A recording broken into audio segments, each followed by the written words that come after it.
불자님. 네, 반갑습니다. 그 다음에 마산의 조여현 불자님. 네, 반갑습니다. 또 마산 쪽에 여복자 불자님. 네, 반갑습니다. 또 배종숙 불자님. 네, 반갑습니다. 저하고 인연이 얼마 되지 않는 이분들에게 큰 박수를 보내드립니다.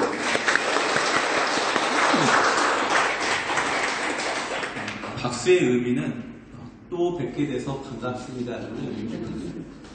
여러분들 건강히 잘 지내고 계시죠? 이제 가을바람이 조금씩 불어오는 계절이 온 것 같습니다. 저희 현지사에서는 또 엊그저께 유교대학 수련회를 잘 마치고 여러분들 일상으로 돌아가시는 불자님들도 여기 안에는 절반 정도 되시는 것 같습니다. 그 이상 가셔드린지 모르겠지만 어쨌든 다녀오신 분들 건강하시죠? 네. 음성을 보니까 3분의 1은 다녀오신 것 같아요. 오늘 제가 좀 해드리려고 하는 이야기는 그동안에 제가 하는 이야기 여러 가지 좀 많이 좀 들으셨겠지만 요즘은 부처님 말씀 중에 자비라는 것을 실천하는 이야기를 요즘에 조금씩 해드리고 있습니다. 가정에서 어떤 분이 지혜롭게 사는 분인가 하면 그 얘기 전에 어제 내려오는데 어떤 분이 상담 전화가 왔어요. 뭐라고 하냐면 회사에 들어간 지 그렇게 오래되지 않았는데 회사 사람들이 자꾸 왕따를 시킨대요. 자기들은 어디 회식 가면 자기한테는 얘기도 안 하고 그래가지고 회사에서 너무 속상하대요. 도대체 어떻게 하면 제가 그 회사에 적응을 잘하겠습니까? 이게 질문이에요. 자, 여러분들 답변을 좀 해줘 보실래요? 사회 유경험자로서 이럴 때는 어떻게 하면 화합 속에서 그분이 그곳에서 좀 적응을 잘하면서 살까요? 또 온 지 얼마 안 됐다고 자기보다 조금 빨리 온 사람이 또 시기 질투해가지고 조금만 잘못하면 막 뭐라고 하고 상사한테 가서 이르고 어떻게 하면 될까요?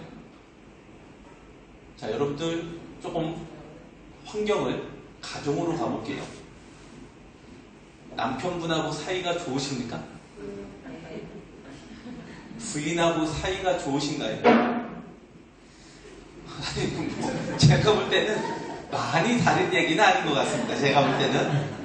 그렇죠? 여기 요 위에 행복이라는 이야기가 써 있는데 행복은 어떻게 하면 됩니까? 라는 질문하고 사실은 많이 다르지 않습니다. 그 부처님 말씀에 이런 말씀이 있어요. 남에게 얻고 싶은 게 있으면 남이 좋아하는 걸 먼저 해줘요.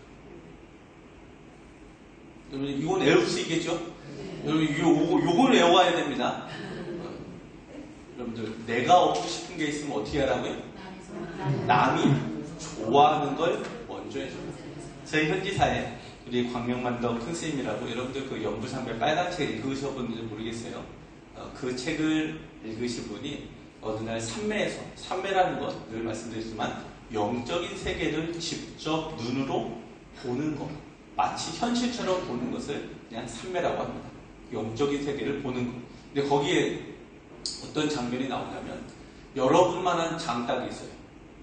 한번 날개짓하면 지붕으로 휙 올라갔다가 나무에서 휙 올라갔다가 근데 주인이 장닭을 다스리고 싶은데 이놈의 장닭이 말을 안 들어요. 와서 뭐 좀 해줘 그러면 와요 안 와요? 지 멋대로 하는 거예요. 그래서 어떻게 했어요? 어떻게 하면 이 장닭을 다스렸을까요? 그렇죠. 지혜로운 분들만 오시는가 봐요. 장닭이 좋아하는 모이를 손바닥에다 놓고 와서 한 하루를 굶긴 다음에 요만큼 갖다 놓고 요만큼 갖다 놓고 요만큼 갖다 놓고 거기 시험 문제가 뭐였냐면 미션이 장닭을 잡아놔요. 그 빠르고 날리고 한 번 하면 슉슉 날아가는 애를 잡으라는 게 이게 숙제. 시험이라고 시험이고 어떻게 잡을 수 있냐? 자기 닭이 좋아하는 모이를 저만치 놓다 어디까지 놔요? 자기 무릎 위에까지 손바닥까지. 그러니까 쫓다가 어디까지 왔어요? 내 앞에까지 와서 딱 잡았죠. 장닭을 잡으려면 뭐하나? 장닭이 좋아하는 보이를 줘라. 여러분들 남편분에게 받고 싶은 선물 있으면 어떻게 하시면 된다? 좋아하는. 그래서 조금 있으면 가을하니까 이제 추석이고 여러분들이 원하시는 거 얻으려면 먼저 해주시고 더 크게 받으시고. 자, 이제 돌아가 볼게요. 그 회사원 어떻게 하면 될까요? 불편하고 힘들지만 참는 가운데 지혜를 내어서 한 사람의 특성을 잘 파악해서 저들이 원하는 걸 조용한 가운데 하나씩 주면서 적응을 하면 저들도 마음을 열게 되어 있습니다. 조금 아까 밖에서 잠깐 말씀들을 하시는데 수련회를 차량이 이제 관광차로 많이 움직이지 않습니까? 수련회 가다 보니까 이번에 수련회 이제 10대가 동시에 움직이는데 예상과 달리 기사분이 시내를 생각보다 많이 다니니까 짜증을 내더래요. 그래서 지혜로운 우리 불자님들이 어떻게 했겠어요? 기사님이 좋아하시는 뭐를 줬겠어요? 머니를 줬대요. 머니를 줬더니 고개를 숙이고 열심히 운전을 잘해주더래. 우리가 우리 고집만 피면 세상에 되는 일은 사실 적습니다. 여러분들이 원하는 걸 원하는 만큼 얻고 싶으시면 남을 먼저 배려해줘라. 그래서 부처님의 가르침 중에 배려하는 사람이 세상에서 가장 행복한 사람이라고 합니다.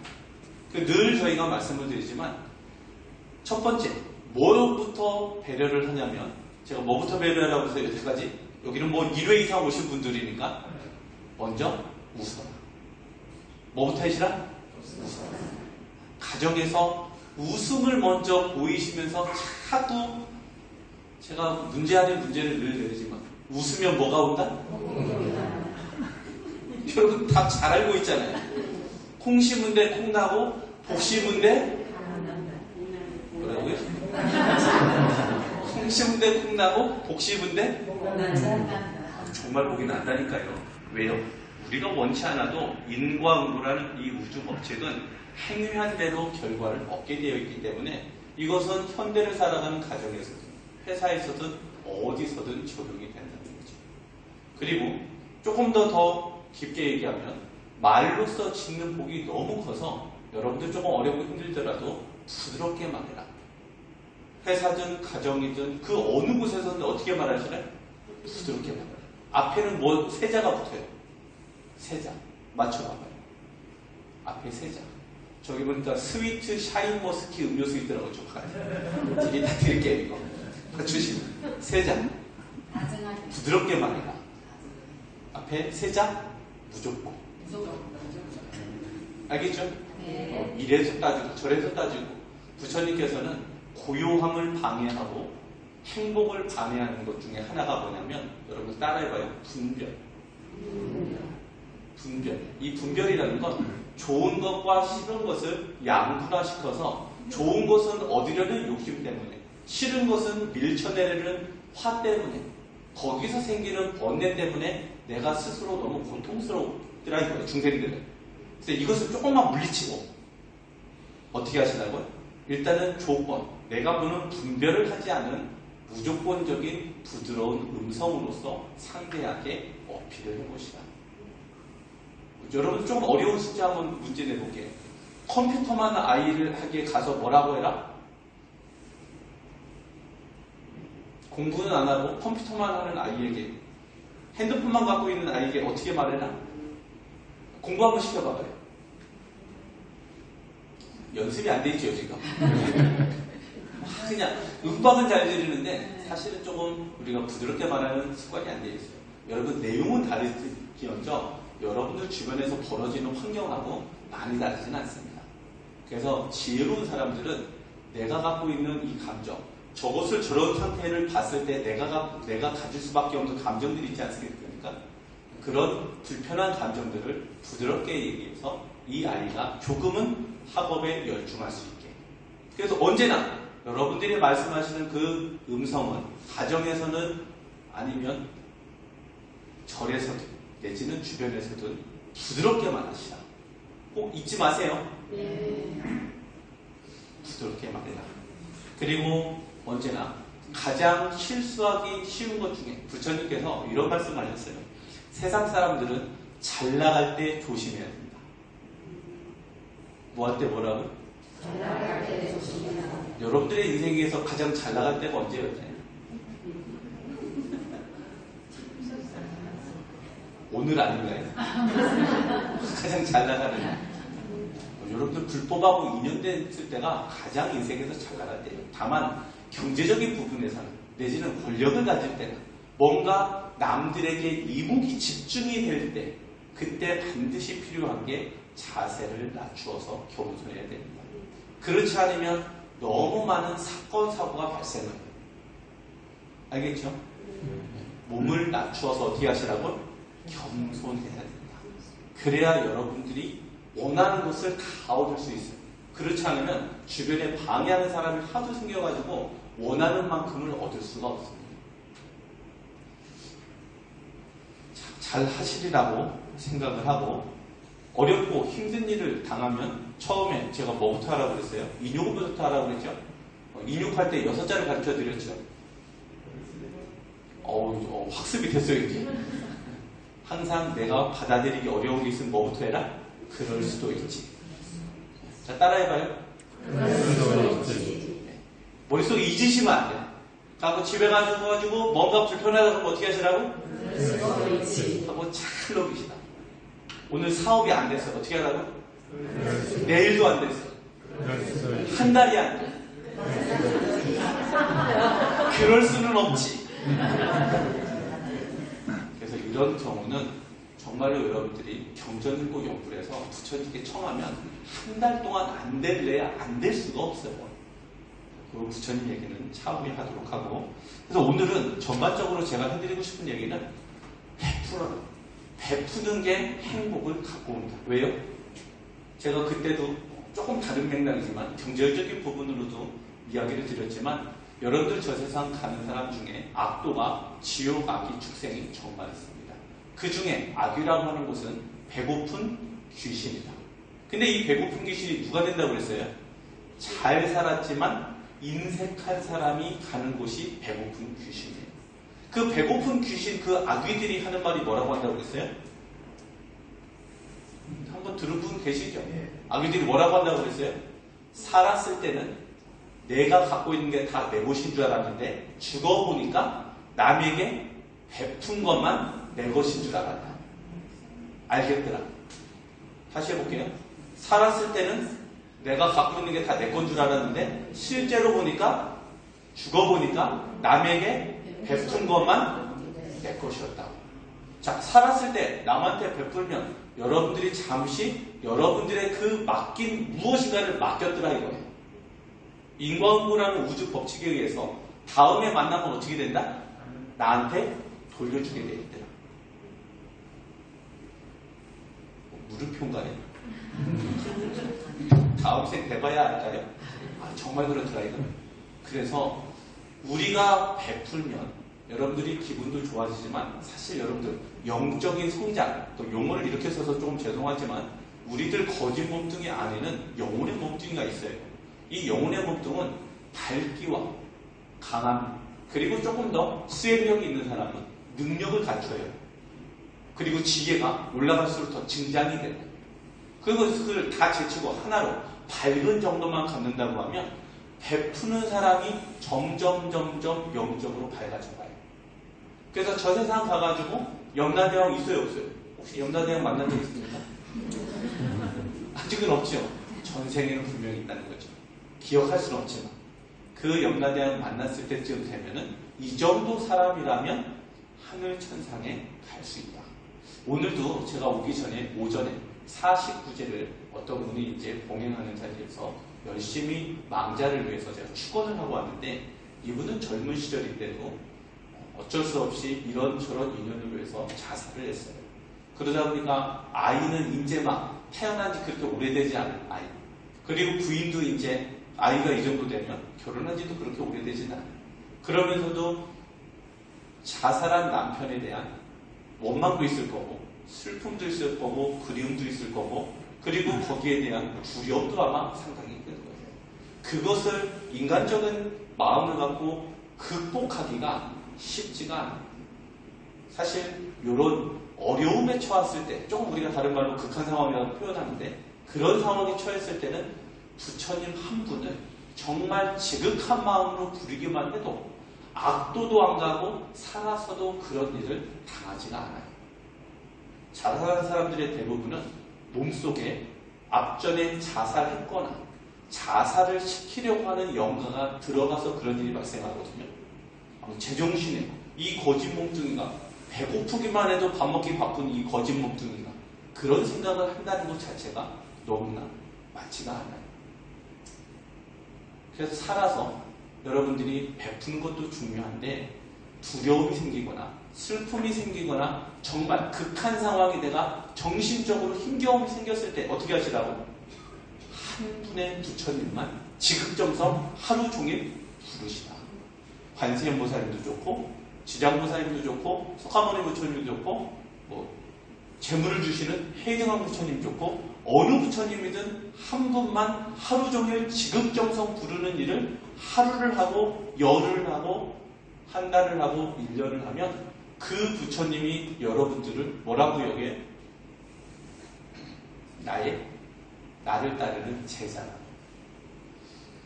그래서 베푸는 동시에 영적으로 성장하고 부처님을 부르면서 부처님의 빛 속에서 영적으로 성장하면 죽음은 어디 가요? 배고픈 귀신이 되는 게 아니라 지옥 가서 벌 받는 게 아니라 축생 강아지 속에 들어가는 게 아니라 최소한 하늘 천상을 가요. 내지는 인간의 몸을 받더라도 여러분들 부잣집으로 태어나는 게 좋아요? 가난한 집이 좋아요? 얼만큼 부자면 될까요? 조금 많이? 그래서 조금만. 나라는 어느 나라가 좋아요? 대한민국이 좋아요? 뭐 나라 사람을 끔찍하신 분들만 여기 계셔요. 근데 영가들은 그렇지 않더라고. 영가들 이렇게 여러분들하고 이렇게 인연 있는 영가들 보면 중국에 태어나게 해주세요, 영국에 태어나게 해주세요, 인도에 태어나게 이렇게 나라 이름을 서로 다르게 되더라고요. 사실 저 대한민국을 자주 못 들어봤어요. 영가한테 정말 원하는 나라가 있더라고요. 그 영가들. 그런데 그 영가들도 옆에 붙어 있는 이유는 인연이 있기 때문에 붙어있더라. 그래서 심적으로 내가 감당할 수 없을 만큼의 우람, 감당할 수 없을 만큼의 정신적인 힘듦이 있을 때는 절에 가서 부처님 앞에 삼배를 하고 경전을 꼭 연구를 하는 걸 100일 동안만 하시면 싹 사라질 거예요. 얼마 전에 3일 전이죠. 3일 전에 제가 이런 얘기를 들었어요. 아직 저 얼굴을 못 봤는데 저하고 중학교 동창인 친구가 제가 구민회관에서 가끔 법문하고 서울 강남 구민회관 거기서 가끔 법문하러 가는데 서울에서 학원을 운영 중이다가 어떤 소식을 들었는지 와가지고 제가 법문하는 걸 2번 듣고 갔대요. 근데 이제 저한테는 친구인데 저 아직 얼굴도 못 봤어요. 못 본 지 벌써 중학교 때 이후로 못 봤으니까 지금까지 오랫동안 못 봤습니다. 어쨌든 어떤 사람을 통해서 이제 제가 이제 들었는데 왜 불교에 관심을 가졌나라고 들어보니까 23살 때 결혼하기로 했 젊은 시절에 결혼하기로 한 자기 여자친구가 자살을 했대요. 자살을 했는데 그날로부터 자꾸 나 죽어야 돼. 나 죽어야 돼. 속에서 죽고 싶은 생각만 자꾸 올라와가지고 도대체 이거를 떨칠 수가 없더라는 거예요. 그래서 누구한테 조언을 들으니까 금강경을 읽으면 분명히 될 거야 라고 들어서 금강경을 만독을 했더니만 그 마음이 싹 사라지더라고요.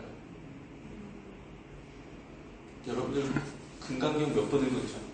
현재 독송회 분들은 2000독 하고 있고 초심자분들은 뭐 100독 이렇게 해가고 있는데 경전을 읽거나 부처님 연부를 하거나 여러분들 그 다란이라고 들어봤어요?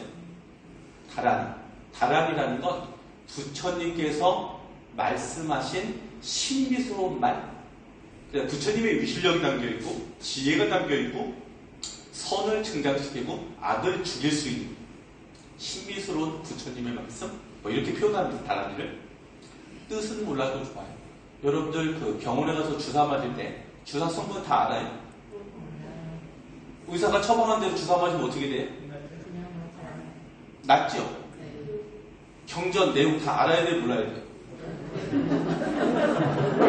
다란이 뜻 알아야 돼요, 몰라야 돼요? 몰라도 하기만 하면 어떻게 된다? 가피 속에서 내가 원하는 바를 얻을 수 있는 이치와 같다.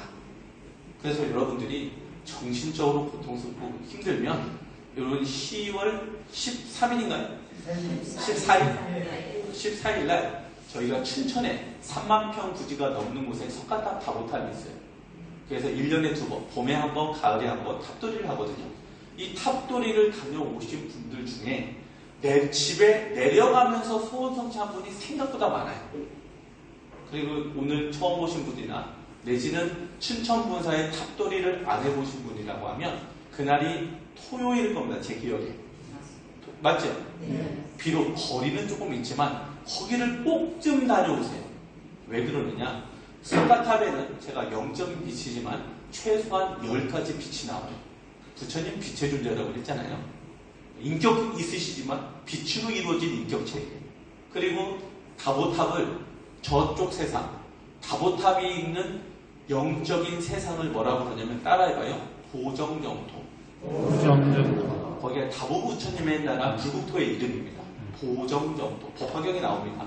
그 보정정토에 7가지 빛이 나온다고 해서 거기는 다보탑이라고 하지 않고 거기는 칠보탑이라고 불러요. 그 나라에서는 7가지 빛이 나오고 그래서 석가탑에서 10가지 빛이 나오고 다보탑에서 7가지 빛이 나오는 가운데 시작하기 전에 삼배를 하면서 각자 마음속으로 저는 어디 사는 무슨 생 누구입니다. 부처님 저는 한 가지 소원만 이 소원이 좀 이루어졌으면 좋겠습니다. 하고 정성껏 양탑에 절을 한 다음에 탑돌이를 같이 해요. 그러고 나면 여러분들의 소원 성취를 이루기 위해서 여러분들 법화경에 혹시 보나보살이라고 들어봤어요? 아직 안 읽어봤죠? 보나보살. 언제 한번 법화경은 여러분들이 읽을 수 있는 대승경전 중에 비유가 비유. 알아듣기 쉽게. 법화경 전체에서 말씀하시는 건 일승불이라고 해서 누구나 다 성불할 수 있다라는, 누구나 다 부처님이 될 수 있다. 라는 가능성을 설하신 경전이 법화경인데 거기는 비유가 많이 되어 있어요. 비유. 여러 가지만 비유가 되어 있어서 여러분들이 읽을 때 좀 많이 좀 도움을 받을 수 있어요. 그 비유 중에 하나가 어떤 비유가 있냐면 여러분들 제가 이 얘기를 하면 법화경 한 번 정도는 읽어봐요. 이렇게 싫은 표정으로 저를 보셔도 소용없어요. 한 번 정도는 제가 읽어봐요. 거기에 장자가 있어요. 장자. 아주 거부장자. 마산에서 돈 제일 많이 가진 분이 얼만큼 있어요? 마산창원 진해 합해갖고 한 시대네요. 여기서 제일 많이 가지신 분이 뭐 한 1주 있다 하자고요. 더 많이 가지신 모르겠지만 1주 있다고 해요. 그 장자가 그만큼 가진 거예요. 그만큼. 한 도시에서 최고 많이 가진 사람 아니면 한 나라에서 최고 많이 가진 사람. 근데 그 집에 아들이 있었는데 아들이 집 밖으로 나가서 도망가 버렸대요. 그래가지고 그 아들을 수소문해서 잘 찾으니까 거렁뱅이가 되었어. 몇 년 뒤에 찾으니 거렁뱅이가 되어서 그냥 걸식을 하고 있는 그 아들을 아버지가 찾았는데 어떻게 하겠어요? 그 아버지가 어떻게든 너는 내 아들이라 하고 데려오고 싶죠. 근데 이 아들은 기억이 없어. 그래도 이 아이가 들어와서 차곡차곡 안에서 배워서 결국은 나를 대신해서 내가 죽으면 이 유산을 받을 만한 아이가 되었으면 좋겠어요. 아버지는. 그래서 이 아이한테 얘기해와서 너 얼마 줄 테니까 여기서 거렁뱅이 하지 말고 우리 집에 와서 일해. 라고 하니까 안 한대. 2배 준다니까 오네. 좋다. 그럼 와라. 해가지고 와가지고 좋은 집에 방에서 재우고 싶어서 방에다 들으려니까 바깥에서 걸칙을 하다 보니까 습관이 돼가지고 마구간 가서 자요. 좋다. 네가 이게 좋으면 여기서 하면서 허드렛 일부터 똥 치우는 것부터 해서 하나씩 배워가요. 그러다가 몇십 년이 돼서 성장을 해가지고 이제 제법 재무까지도 볼 수 있는 그런 아이가 되었어요. 그리고 나서 이제 이 아버지가 가실 때쯤 되니까 그 마을 사람들 주변에 잘 나가는 사람들 전부 다 오라고 해서 잔치를 벌이면서 뭐라고 하냐면 이 많은 사람들한테 공부해. 이 아이가 사실은 나의 외아들이라. 그러면서 이 집에 있는 재산, 안 보여줬던 재산을 전부 다 열어서 창고를 열고 보니까 이 아들이 깜짝 놀라요. 너무 많아. 그게 누구 거라고요? 이게 무슨 얘기냐면 이게 무슨 비유냐면 부처님이 장자입니다. 부처님이 누구라고요? 장자. 집 나간 아들이 누구라고요? 나라고 해봐요. 나. 집 나간 아들이 누구라고요? 말을 징그럽게 안 듣는 거예요. 누가요? 그렇죠, 내가. 그래서 부처님께서 막 꼬십니다. 얼마 줄게, 얼마 준다고요? 2배 준다니까 불법을 이제 조금 들어보려고. 그래서부터 이제 경전 있는 것부터 그냥 더듬 읽어가면서 내용도 모르고 뜻도 모르고 그냥 읽어가요. 그러면서 영적으로 조금씩 성장합니다. 성장하다가 보니까 뭐라 그래요? 야, 욕심 부리는 거 법답지 못한 거야. 어느 시절쯤 가니까 욕심 부리는 게 막 부끄러워. 화내고 있는 내가 야, 이건 좀 아니지 하는 게 이제 마음에서 올라와요. 그러면서 화를 내려고 하면 아니지. 화를 멈추고. 그러면서 내 맘대로 살다가 이제는 부처님 말씀을 들어보니까 진리대로 살고 싶은 마음이 올라와요. 왜? 청정한 것이 좋아지거든. 지금은 욕심내는 게 좋죠. 빨리 고개를 끄덕이 빨리 맞잖아요. 욕심내고 화내는 게 당연한데 그만큼 올라가니까 야, 그게 부끄러워. 야, 이러면 안 되겠어. 어떤 비난에도 칭찬에도 흔들리지 않는 고요함을 갖다가 삼매를 들어가니까 아란이라고 하는 성자가 돼요. 그 성자까지 가는 것도 이제는 중간 단계. 그래서 그 비유품에 보면 부처님께서 정글에다가 사람을 밀어 넣어요. 다른 비유에 보면 상글에다가 밀어 넣고 엄청나게 그 반대편까지 통과하라고 하는데 중간에 가다 보니까 엄청나게 좋은 성이 있어요. 거기 가다가 말고 막 사자가 쫓아오고 막 하니까 거기 우르르 들어가고 거기 잠시 멈춰. 거기가 아란. 그리고 그 숲을 다 빠져나간 게 누구라고요? 부처님. 그래서 그 장자의 그 아들, 외아들처럼 조금씩 성장을 해가지고 보살이 되고 나중에는 당신과 같은 성불할 만한 위치까지 다 올라가서 이제는 성불할 만하니까 네가 가진 게 사실은 얼마만큼이었다? 그러니까 금액으로 따지면 1조가 다 원래는 네 거다. 너는 원래 그런 사람이야. 그 사람이 누구라고요? 나라고. 그래서 그것을 부처님께서 뭐라고 표현하냐면 따라해봐요. 외아들. 여러분들은 부처님의 누구라고요? 외아들. 맞아요? 아닙니까? 맞습니까? 누구나. 그래서 부처님은 탐진치로 불타고 있는 이 남성부주에서 탐진치에 물들지 않고 중생을 구제하는 진흙 속에 있지만 진흙에 물들지 않고 피어난 연꽃처럼 탐진치라는 세상에 있지만 물들지 않고 중생을 구제하는 진리의 법을 설하시는 분이 누구다? 부처님. 그러면서도 남성부주의 중생하고 함께하면서 먹고 사는 것, 힘듦을 빨리빨리 도와주고 거기서 힘겨움이 벗어나면 당신의 이야기에 귀를 기울이고 당신이 있다는 걸 믿고 여러분들 탑돌이 하다가 집에 내려오는데 소원성취 됐어요 라는 소식이 전화 오면 부처님 계신 거예요? 안 계신 거예요? 계신 거 맞죠? 아니, 제가 여기서도 말씀드렸는지 모르겠지만 대전에 프로 골프 레슨 해주는 부부가 있어요. 대전에. 그분도 지금도 젊은 부부인데 처음으로 봄에 그 춘천본사 가가지고 탑돌이를 하는데 코로나 때 학생 그 레슨 회원들이 엄청나게 줄는 거예요. 코로나는 뭐 안 나가니까 사람들 바깥에 엄청나게 줄어서 이것을 다시 복구해서 올려야겠는데 도대체 사람들이 뭘 기미가 안 보여. 그러다가 어떻게 친척되는 분 중에 또 탑돌이 한번 갔다가 거기 가서 그것 좀 발언해봐. 해가지고 그냥 남편하고 둘이 손잡고 하루 그냥 쉬는 셈 치고 갔다가 내려오는데 내려오면서 레슨하겠습니다. 그 남편한테는 1년 넘게 1등을 한참 1등을 하다가 1년 넘게 1등을 놓친 아이가 레슨이 들어와서 레슨 하자마자 바로 첫 대회에서 다시 우승을 했어요. 이게 또 입소문이 나가지고 막 주변에서 사람들이 모여드네. 그래가지고 얼마 전에 기초반을 마치고 내년에 이제 불교대학을 다니는 탑돌이를 갔다 오시면 어떻게 된다고요? 소원성취가 됩니다. 그래서 그 소원성취를 도와주는 분이 법화경의 본화보살이라고 하는 그분들이 여러분들 찾아갑니다. 집에. 이 소원을 이루어주려면 도대체 뭐가 필요할까? 근데 반드시 한 가지 해놓을 게 있어요. 여러분들. 지금부터 뭘 해놔야 되냐면 저를 보고 다짐해봐요.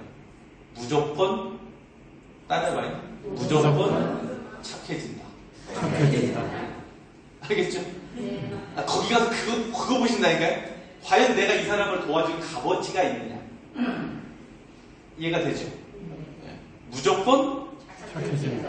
지금부터 10월 언제까지요? 14일까지. 14일까지만 하면 안 되고 10월달까지만 좀 착해봐요. 10월달까지만 소원성취 될 때까지. 알았죠? 그래서 탑도리를 하면 첫 번째로 우리는 업장소멸이 돼요.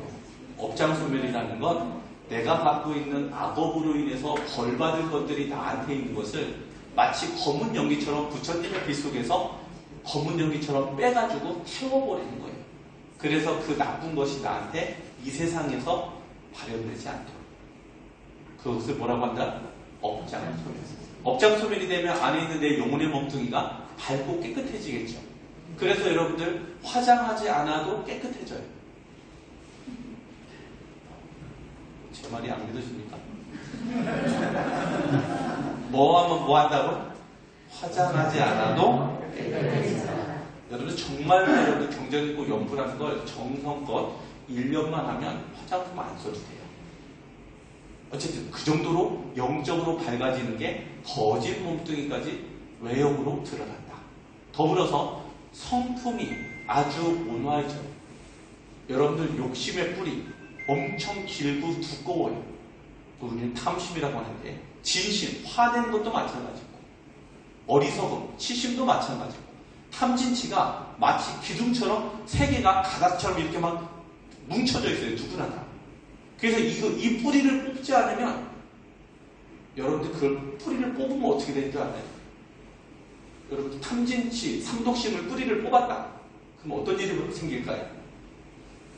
욕심내고 화내고 어리석음, 그러니까 이기심, 고집 이런 것을 뿌리를 뽑았다. 그럼 여러분 어떻게 될까요? 세상 살 맛이 안 나요. 여러분들 기준으로 막 승진하려고 막 달려갔는데 승진해도 되고 안 돼도 되지. 그렇게 되면 어떻게 된다고요? 세상 살 맛이 안 나기 때문에 밖에 있는 사람들은 부처님께서 적절할 만큼만 뽑아요. 다 뽑아보면 어떻게 된다고요? 정말로 그렇습니다. 그래서 대신 어떤 느낌이 드냐면 탐심을 내는 내가 부끄러움을 느껴요. 스스로.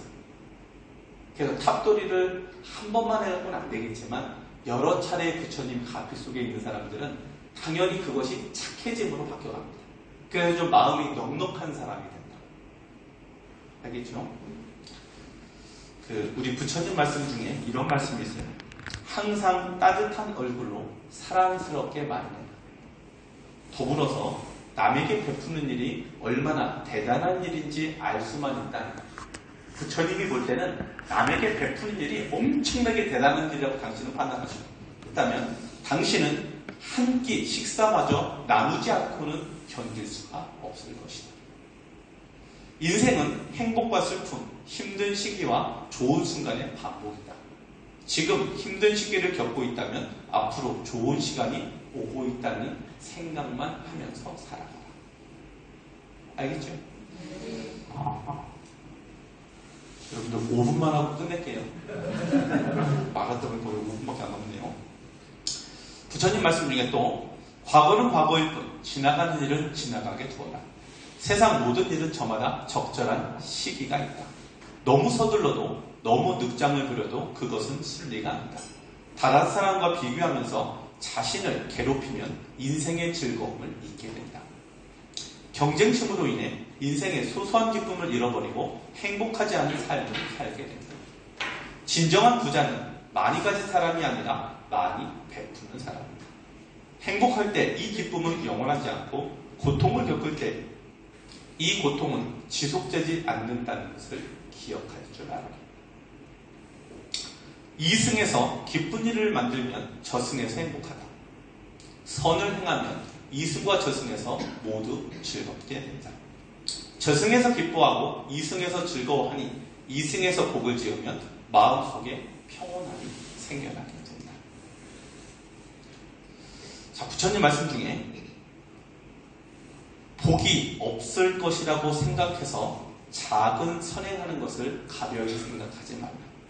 물방울 하나가 비록 작아도 자꾸 모여서 큰 그릇을 채우나니 물은 이 세상에 가득한 복도 작은 설이 쌓여서 이루어진 것이다. 사람이 복 짓는 일을 하거든 그것을 자꾸 되풀이해라. 그 가운데 즐거움이 있으니 복의 가보가 저절로 오느니라. 악한 자가 복을 받는 것은 악행의 열매가 아직 익지 않았습니다. 그 악행이 때가 이르면 저절로 혹독한 죄를 받게 된다. 진정한 부자는 많이 가진 사람이 아니라 많이 베푸는 것이다. 베푸는 사람인 것이다.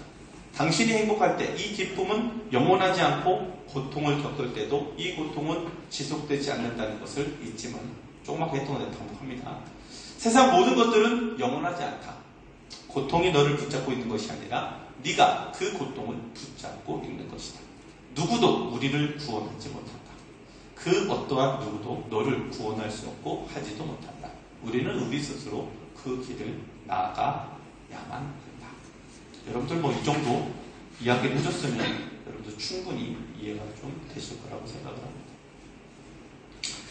자, 이걸 조금 베푸는 것 중에 좀 확대된 개념 하나만 좀 해볼게요. 그 지장보살 본원경에 교량보시 공덕품이라는 곳에 보면 이런 말이 있어요. 보시에 대한 부분 중에 국왕 대신 바람은 등 빈민 거리를 위해서 보시를 하면 등이 이런 사람들이 국왕 대신 바람은 등 어쨌든 빈민 거리를 위해서 보시를 하면 백천생 중에서 7보를 구족하고 의식이 풍족한 과보를 얻게 된다. 불쌍한 사람을 위해서 재물보시를 많이 하면 상당히 큰 복 있는 그런 삶을 오래 살게 된다. 그들이 부처님의 탐묘를 만나 보시를 하면 3급 동안 재석신이 되는 보를 받는다. 재석신이라는 건 이란을 왕입니다. 부서진 불탑을 수선 보수하면 백천생 중에 전륜성한 과보를 받는다. 뭐 못하는 일이 없는 그런 정도의 왕이 된다. 노병자, 병자를 위해서 보시를 하면 정건천주의 과보를 얻는다. 불법 중에 작은 성근을 심더라도 인천의 몸을 벗지 않고 항상 승무와 복을 받게 된다. 대승경전 한 글귀만 듣고 경건한 마음으로 찬탄 공양하면 큰 과보를, 좋은 과보를 받게 된다. 대승경전 편찬 출판하여 보시를 하면 소국왕으로 30생을 받게 된다. 불법 중에 보시, 공양, 탐묘를 수리하고 경전을 보시하면 백천생의 최고의 공양을 받게 된다. 등 여러분들 그 지장경을 열심히 읽다 보면 이런 구절이 나와요. 자, 조금 더 이제 적극적인 방법으로 여러분들이 자비심을 내어서 많은 사람들을 사랑하고 많은 사람들을 연민하는 마음을 한 번만 가지면 비유를 할 때 부처님은 이렇게 말씀하세요. 300개의 큰 솥에 밥을 해서 이 밥을 아침, 점심, 저녁으로 나눠준대요. 몇 개를? 300개의 큰 솥에다가 밥을 해가지고 불쌍한 사람들을 위해서 아침, 점심, 저녁으로 나눠준대요. 그러면 어떻게 되겠어요? 공덕이 좀 많겠죠? 조금 많다고 했잖아요. 불쌍한 사람을 위해서 하면. 그런데 정말 마음에 착한 마음을 내어서 남을 사랑하는 마음, 남을 불쌍히 여기는 마음을 진심을 담아서 내면 이 공덕이 조금 아까 말한 그 공덕의 100,000만 배가 됐고요. 뭐 어떻다고요? 알겠죠, 여러분들? 다 알겠죠? 이게 무슨 말이냐면 여러분들이 사랑하고 연민하는 마음을 낼 때 그 기준이 뭐냐면 여러분들이 싫어하는 사람 정성을 다해서 그 사람을 사랑하는 마음을 내어보는 거예요. 자, 이렇게 얘기하면 조금 쉽습니다. 어떤 자녀가 어머니한테 와서 회사 사람들이 자꾸 자기를 괴롭히고 힘들게 하는 사람이 있다. 아까 그거하고 조금 다른 경우지만 어쨌든 이런 말을 하는 자녀가 있어요. 관세음보살님을 열심히 공부하는 이 어머니는 네가 너를 괴롭히는 사람들을 위해서 관세음보살님께 건강하게 해주시라고, 재물로 인해서 근심 없이 살게 해달라고, 복 있는 사람으로 살게 해달라고 한번 축원을 해봐. 그럼 너한테 대하는 게 달라질 거야. 라고 해서 이분이 21일 동안 지극한 정성을 담아서 자기를 괴롭히는 사람 무슨 생 누군지 알아와가지고 저하고 관계가 이런 무슨 생 누구 건강하게 하면서 그 사람이 잘 되기를 바라는데, 그러니까 21일이 지나서부터는 자기를 괴롭히지 않다 이거예요. 뭐 어떻게 한다고요? 알겠죠 여러분들? 네. 사랑하는 마음 그리고 불쌍히 여기는 마음은 남을 상하게 하려고 해치려는 마음을 막아줘요. 알겠죠?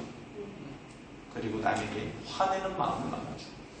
자, 여러분들 여기 이 정도 하고요. 끝으로 어느 날 부처님께서 새해 하셨던 말씀을 하고 끝내도록 하겠습니다. 어느 날 부처님께서 새해입니다. 이런 말씀을 하셨어요. 태산만한 업장을 짊어지고 있으면서 내려놓지 못할 망정 새로운 짐을 짊어지지는 말라. 지난날에 지은 죄업을 반성 참회하라. 더 이상 죄업을 짓지 말라. 진심으로 부처님께 귀히 규명하고 부디 착한 사람 되어서 부처님 경전 읽고 칭명연불하라. 정법 교단에 와서 부처님으로부터 업장 소멸을 받을 수 있을 것이다. 알겠죠? 네. 자, 여러분들 이 정도 하고, 어쨌든 오늘 제가 해드린 이야기는 전반적으로 베푸는 사람이 행복한 사람이다. 그것만 잊지 않았죠? 네. 제가 막 시작할 때 그 두 줄만은 잊지만 하는 게 뭐였어요?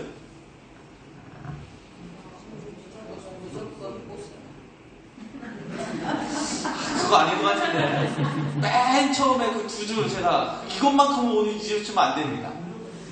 네? 뭐였어요? 오, 역시 맨 앞에 앉으실 자격이 있는 분이십니다. 내가 얻고 싶은 게 있으면 남이 원하는 것을 꼭 먼저 해줘. 그래야 가정이든 회사든 어디에서든 여러분들이 행복할 것이라는 겁니다. 알겠죠? 네. 자, 여러분들 이 정도 하셨으면 충분히 잘 하셨다고 보고, 어쨌든 10월 14일 토요일 날 그 춘천 본사, 여기서 비록 거리는 편도 4시간, 4시간 반, 편도 광폭 8시간, 9시간이지만 여러분들 원하는 소원을 분명히 이룰 수 있다는 확신을 가지시고, 그 전까지 뭐 하시라고 그랬어요? 무조건 착하게. 10월달은 무조건 착한 겁니다. 네? 앞에다 토락이 없어요. 분별하기도 없고. 그렇게 해서 여러분들이 조금 더 마음을, 여러분들 그 대지잖아요. 대지, 여러분들이 밟고 있는 대지 땅은 똥이든 오줌이든 가리지 않고 여러분들이 무엇을 하든 다 수용해 준대요. 맞아요? 심지어 저 바다마저도 대지가 다 감싸고 있어요. 마음을 넓게 가져서 오늘 오기 전보다 저 문을 나갈 때 여러분들의 마음이 큰 사람으로 저 문을 나가주시기죠. 아셨죠? 네. 다음에 또 뵐게요. 감사의 행복 법문을 해주신 학장 스님께 모두 일어서서 안배예를 올리겠습니다. 합정해 주시고 예경 연불합시다. 다시 한 번 더 큰 박수 부탁드립니다. 네, 잠시 자리에 앉아주십시오. 공지사항이 있습니다.